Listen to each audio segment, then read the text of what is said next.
Hi everybody, it's Lori again, and welcome back to my kitchen. I realized a couple of months ago that even though I am sharing canning tutorials and canning recipes with you, there seems to be a need in certain aspects of, okay, great, so I've canned this, now how do I use it? So Roger and I have been talking about starting a series of videos about how to use your canned goods. Now, there are endless ways of using your own home canned goods, but I would really like to share maybe some outside of the box thinking with all of you. And so tonight, I would like to share, because this is what I'm cooking for supper for my family, all right? We've all been at work. I, of course, got home a little bit before the guys did. And, well, you know what? I want to clarify something, too. When I refer to the guys, that would be my husband, Roger, and our son, Joshua, who is still living in our household. And so when I say the guys, that means my husband and son. But anyway, so this is what I'm cooking for the guys tonight for supper. And so I wanted to kind of take you along on this recipe that I've kind of came up with. And it is so easy and it is so flexible. As you know, you guys understand how I love to have things absolutely flexible. You can omit things, you can add things, you can substitute things. This is my life. Right? I just grab what I have on hand and I throw it together and make a meal out of it. So tonight, I would like to show you how to use your home canned chicken. And generally, when people think of home canned chicken, the first things that come to their mind are what? Chicken noodle soup, maybe chicken pot pie, you know, maybe barbecue chicken sandwiches, right? Those are the easy, basic things. But I want to share with you tonight how I make a fantastic Mexican dish, just lickety split. And maybe this is something that you haven't ever thought of doing before, so I'm excited to share this with you tonight. Now, the chicken that I'm going to be using tonight it was pre-cooked chicken that I added chicken broth to, okay? Now, I have many forms of canned chicken, and I want to show you another jar of chicken. I just don't feel like messing around with this tonight, although this is one of my absolute favorite ways of canning chicken. This is bone-in canned chicken, and these are all drumsticks, okay, all legs. And so the bone is still in the meat. And when you open this jar, you need to, of course, pick the bones out, separate the bones from the meat. But another thing that I want to show you is when you're doing bone-in chicken, that broth, it is so healthy and good for you, but it's very thick stuff, okay? So if you're going to be using bone-in chicken for this, I would like you to, after you separate the bones from your broth and your chicken, please heat it and re-liquefy that broth so that you can drain the broth off, okay? That's pretty important in this particular recipe. So if you're using bone-in chicken and your broth is really thick and jelly-like, just heat it so that that broth can be drained off, okay? But I'm going to be using pre-cooked and canned chicken that I added chicken broth to. And so my broth is going to be really easy to drain off tonight. I also want to go on to say that this recipe is so flexible. You can use any kind of home canned meat that you have on hand, whether it be pork or beef, maybe even ground beef, hamburger, turkey, rabbit, venison, moose, bear. I don't care what kind of canned meat it is, you can use this recipe. It's totally up to you. It's totally flexible. I have used so many different kinds of meat. I can't even tell you how many, but this just works perfectly for any home canned meat. So first of all, I'm going to page you down and I'm going to get started with, Oh, there we go. With camera trouble. Oops, definitely camera troubles. Is it camera troubles or is it operator issues? I don't know. Anyway, all right, so in a skillet, and of course, I love my cast iron. I can't lie, I just love my cast iron. So in a skillet, what I would like you to do is melt 4 tablespoons of butter, okay?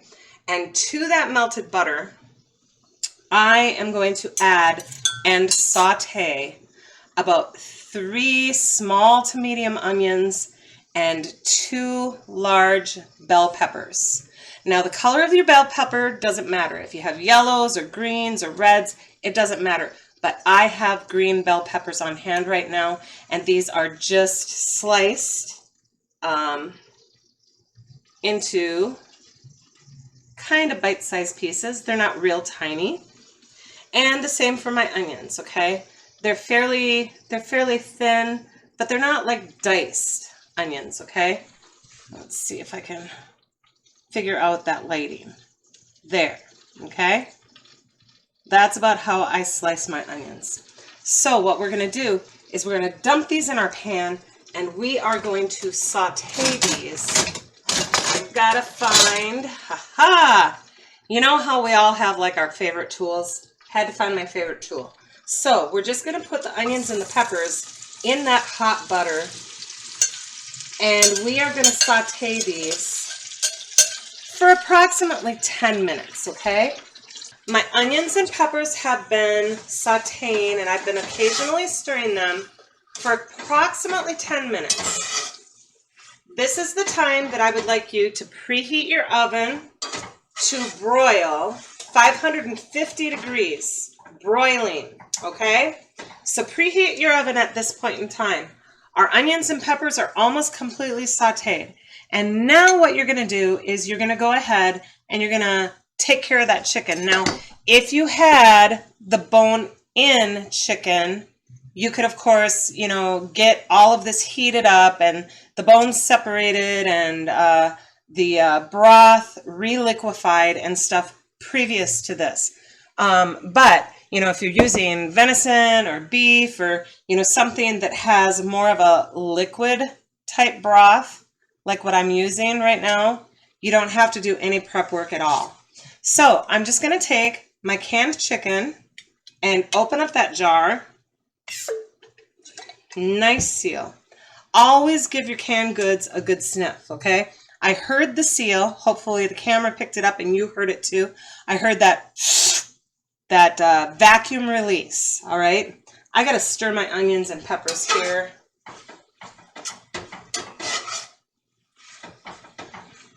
Just to make sure everything's okay there. All right, so you open up your jar. You always listen for that whoosh of air, releasing that, that vacuum. And then give it a sniff, okay? Yes, it smells good. It looks good. It looks totally normal. Now, sometimes when your canned chicken is sticking above the fluid level, sometimes it will be a little bit miscolored, but that does not mean it's bad. It just means that it was above the fluid level and it's changed colors a little bit. Sometimes it can get a little bit on the gray side or on the tan or brown side, but like I said, listen, look, and smell, all right? Now, my chicken is absolutely beautiful. This was canned, oh, look at here, October of 2019. So we are at 3 years shelf life on this canned chicken, beautiful canned chicken, all right? So what I'm gonna do is I'm gonna drain off the broth from that canned chicken. And what I'm looking for is I'm looking for a total of 2 cups fluid, okay? So to whatever your measurement is, all right, of broth from your canned chicken, I'm going to add approximately 1/2 cup of home canned salsa. And if you want to increase that a little bit to your 2 cup level, that's fine. But I'm going to add about a 1/2 cup maybe a little bit more. And then I'm just going to top off, and you can use straight broth. You can use a combination of your salsa and your broth. I'm going to top off with just a little bit of water, just to meet that 2-cup level, okay? Now another thing that you can do is you can also, to your broth and your salsa, you can also add tomato juice or whatever you want to do. That's where the flexibility comes in. All right, you just want 2 cups total of fluid. And then you want your quart of canned chicken. Now, my peppers and onions have been sauteing for a little while. I'm going to tip the camera up here again. And I'm just going to take those beautiful sauteed peppers and onions. I'm going to take them off the heat, and I'm going to set them aside for now.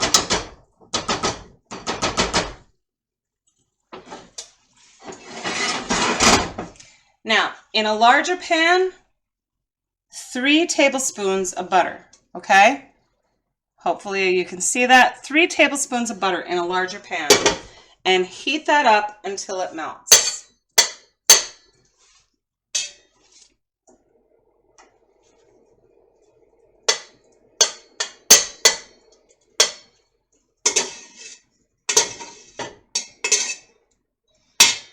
I think while this butter melts, I'm going to get my camera just a little closer so you guys can really see what I'm doing here, okay? So I'm going to turn off the camera, and I'll be back in just a minute when I have placed the camera closer.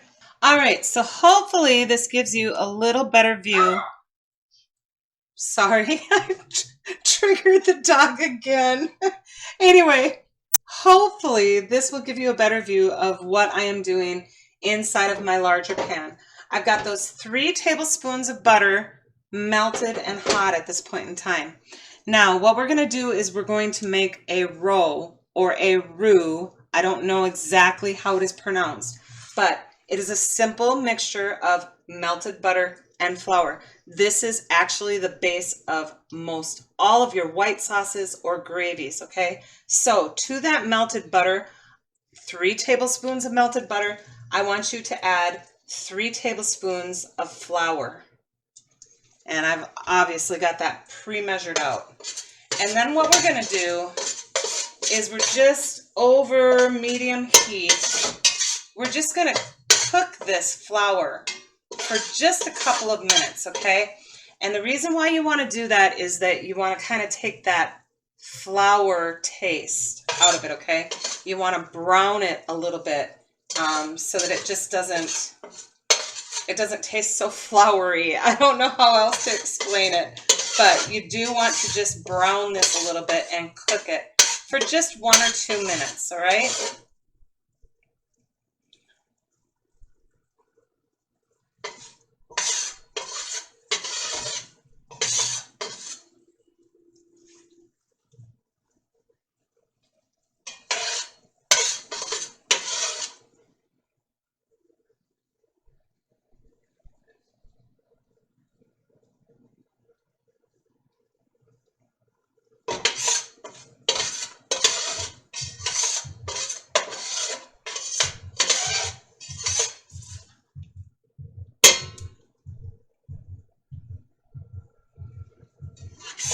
All right, that's getting nice and browned up. You can see the color change. All right, it doesn't have to be totally brown, but you can see the change and you can smell the change. Now, to that, we are going to take that combined 2 cups of liquid.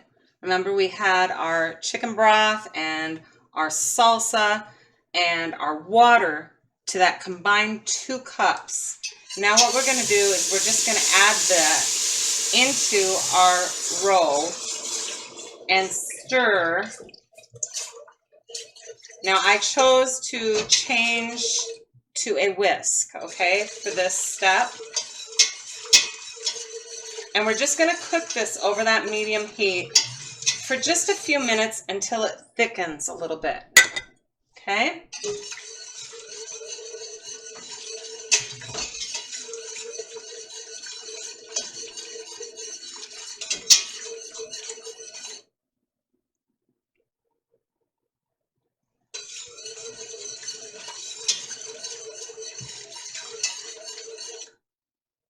Now, while this thickens, I also want to tell you, if you don't have home canned salsa, you can use store-bought canned chunk tomatoes, or I have something here that I'm going to use for another recipe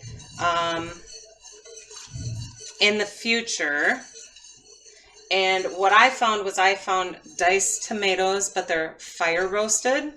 You can use these. You can also use oh, what are those tomatoes called? They are tomatoes and jalapeno peppers. Oh, I don't know. People talk about them, but now I can't think of what the name is. But anyway, your choice of tomatoes, okay? So just diced store-bought tomatoes with a little bit of juice, or home canned salsa.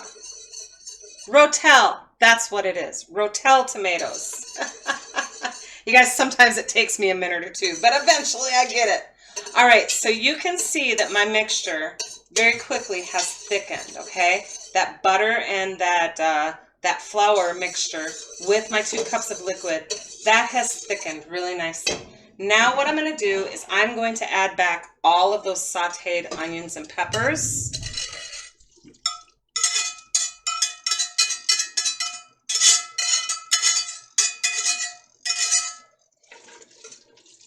I'm going to turn my heat down a little bit at this point in time. And I'm also going to now add my canned chicken.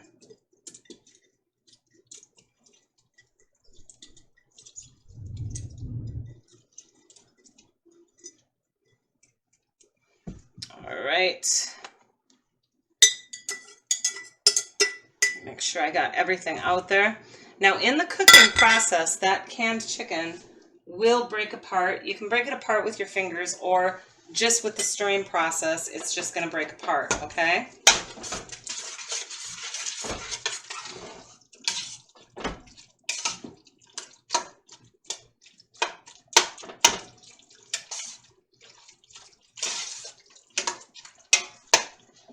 Just get that stirred up. Now, I'm over low heat at this point in time. What I'm going to do now is I'm going to add salt to taste.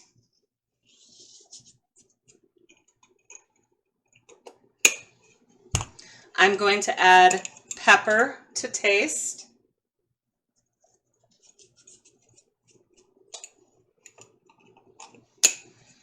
I'm going to add 1 tablespoon of chili powder.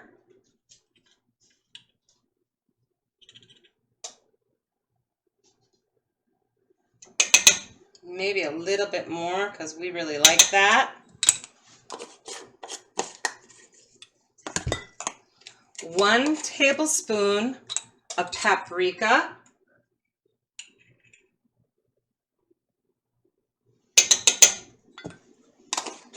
And I am going to elect to add about 1/4 cup of canned jalapeno peppers. All right. Now you don't have to have this heat if you don't want to. That's fine, but it is an option. That's why I'm always saying everything is always flexible. I think I'm going to add just a little bit of that jalapeno juice also.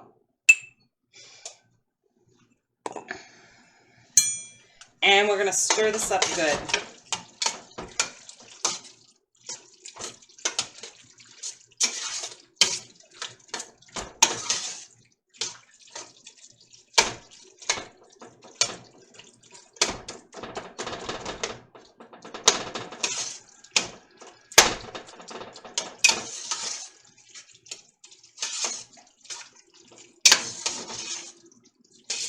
Now, if your mixture seems a little bit more liquidy or runny than mine does, you go ahead and you cook that over, your flame. Just keep it in the pot here until it reduces just a little bit and thickens up to about this point.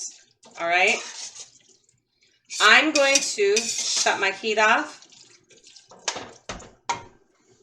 If you need to, like I said, thicken yours a little bit, you go ahead and you simmer that for a few minutes and thicken it up.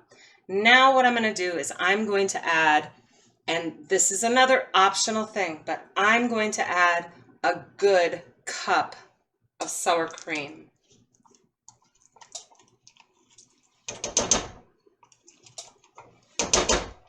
Heat is off. Okay, we don't need to cook this sour cream at all. We just want it melted.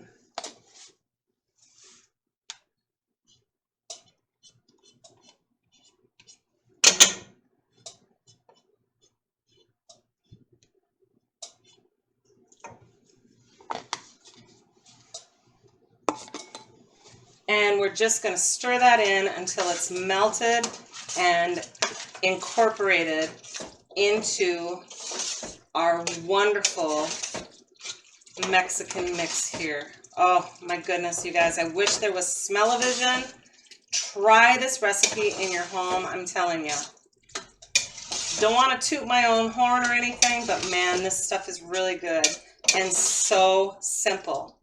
All right, so I'm going to let that set. I'm going to clean up my area, and then I'm going to come back in just 1 minute. All right, we'll be right back. All right, I've cleaned up my area, and now what I have is a chopping board with 6 10-inch flour tortillas. All right, all stacked together. Now, if you have the smaller ones, you might want to cut, maybe 10 or 12 of them. But I have the really large 10-inch tortillas. And what I'm going to do is I'm simply going to take and I'm going to cut these tortillas into bite-sized pieces.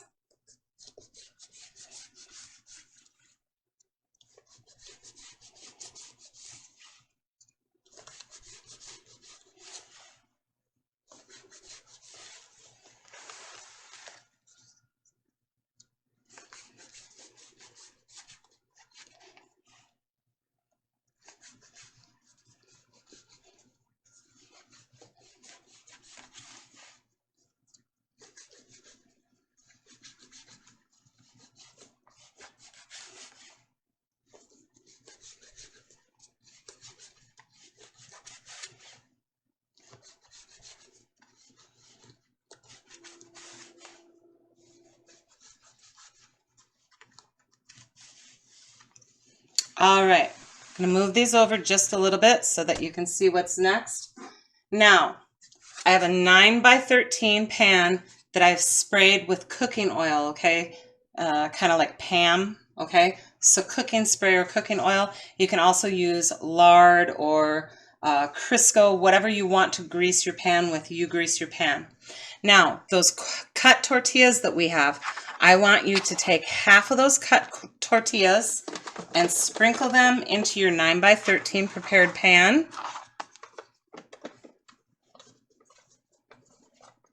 Just get a good coverage on the bottom of your pan there with half of those tortillas.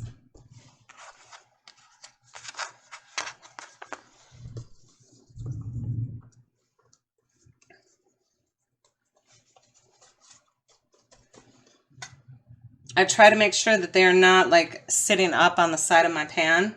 I just want them, think of this as a Mexican lasagna, okay? So these are your lasagna noodles. These flour tortillas are your lasagna noodles.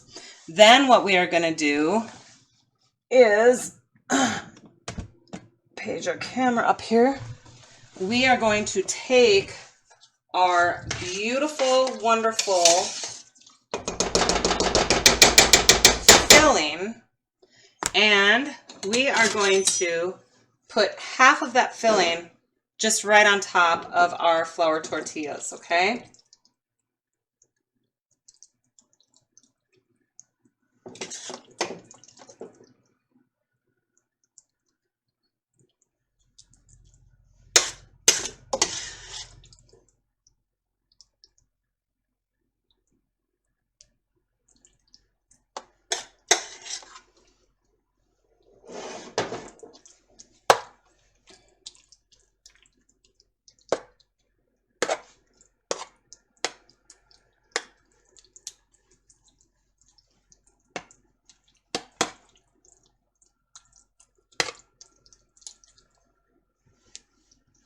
Once you have that spread out, then take the remainder of your cut tortillas and sprinkle them on in a layer.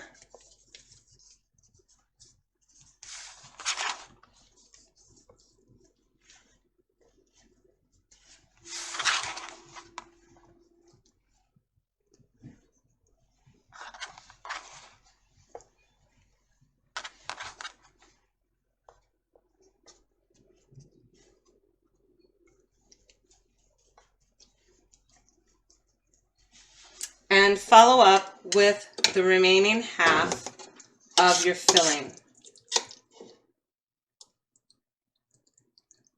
Now this is all off of 1 quart of meat.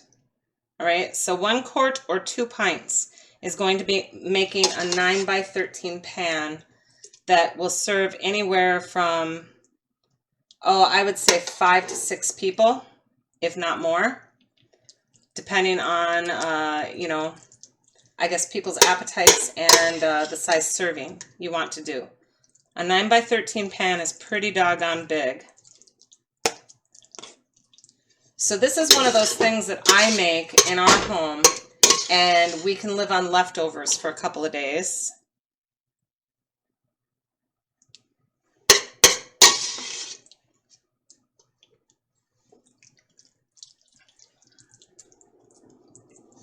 Oh, it already just smells so delicious.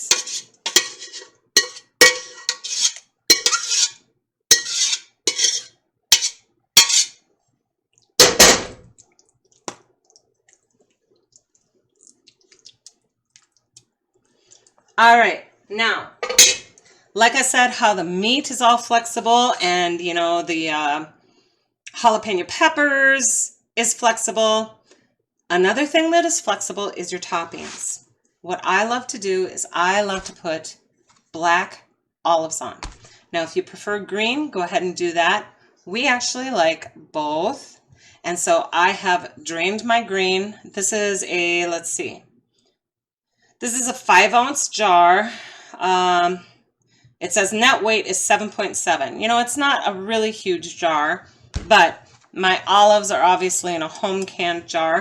I'm just going to give a good liberal helping of both of these olives on top. Now, if you don't like olives, that's fine. You don't need to put it on. It's all flexible. It's all to your taste. If you would like to put fresh onions on top of yours or more fresh peppers, whatever you like on your Mexican dishes, you just go ahead and do, okay? We really love both black and green olives on ours. And so I'm going to do a healthy dose of both things. All right, there's my black olives. And here are my green. I'll kind of crush them with my fingers as I add them.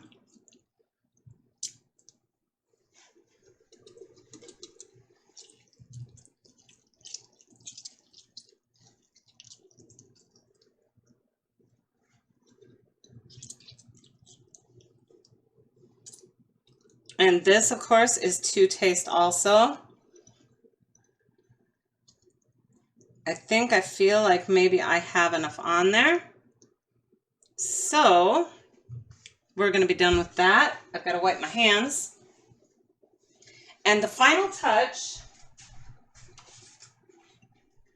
is 2 cups of cheese of your choice. Now, tonight I have what it's Colby Jack. A lot of times I use cheddar if you only have mozzarella. If you have, excuse me,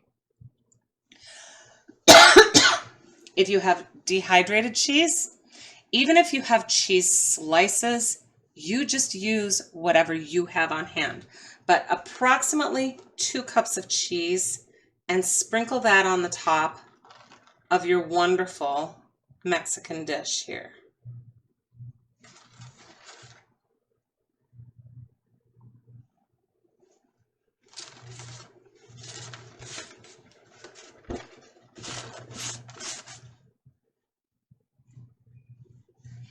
Pro tip, This is actually the cutting mat that I cut my onions and my peppers on, so I don't have extra dishes. Then I grated my cheese on top of it, and there you are. All right, so look at how beautiful this is already. All right, 9 by 13, kind of a Mexican lasagna dish. I'm gonna stick this into my 550 degree oven at broil so that my my cheese kind of browns. And I'm just gonna broil that for approximately 10 minutes, okay? Kind of check it and see where your comfort level is. If you would like to bake this at a lower temperature, absolutely feel free to do. The tortillas will absorb some more of that moisture and it will get a little bit more firm and it will keep its shape a little bit better. But right now, I'm gonna stick mine into my oven, which is ready to broil. And I will be back with the results in just a few minutes. Okay, guys, so I broiled my dish in the oven for a little bit longer than 10 minutes. I kind of got distracted, so don't do like what I did and overcook it a little bit. But, you know, it's real life, real things happen. So I got it a little bit more brown than what I prefer to have it. So I'm going to dish up just a piece. And what I do is I just take a spatula and I kind of loosen it from the sides. And I literally use this just to cut my pieces. I use my spatula. No real need to use a knife.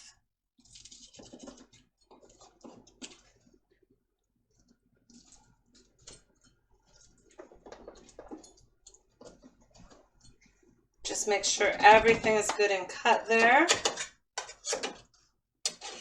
And I will dish up a piece.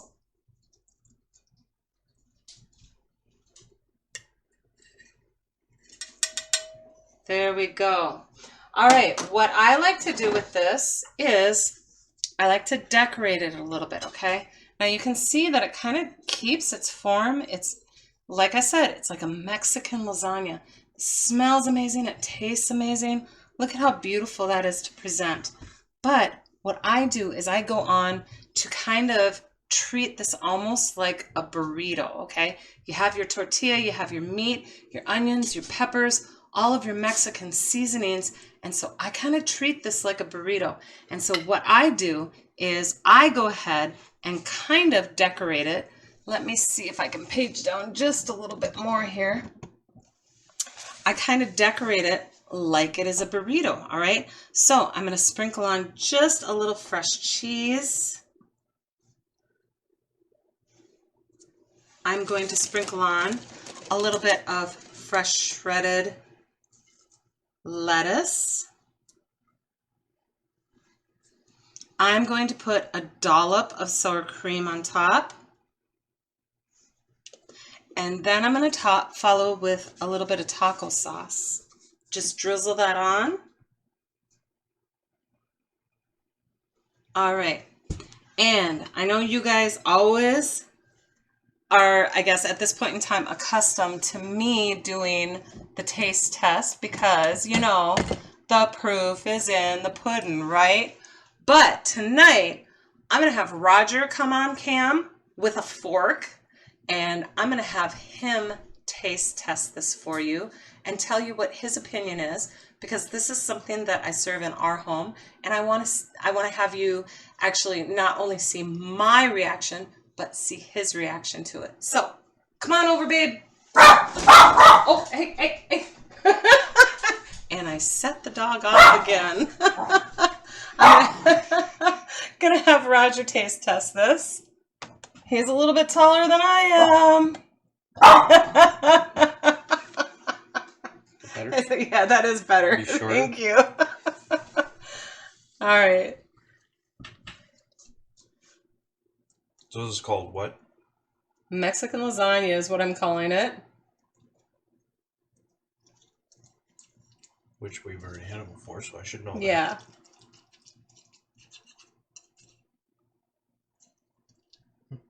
Smells And good. it's very hot, fresh out of the oven. Be careful. Smells good.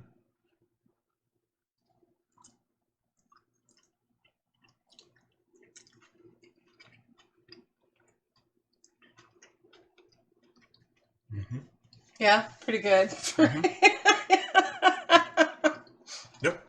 Really good. Tell the people it's good.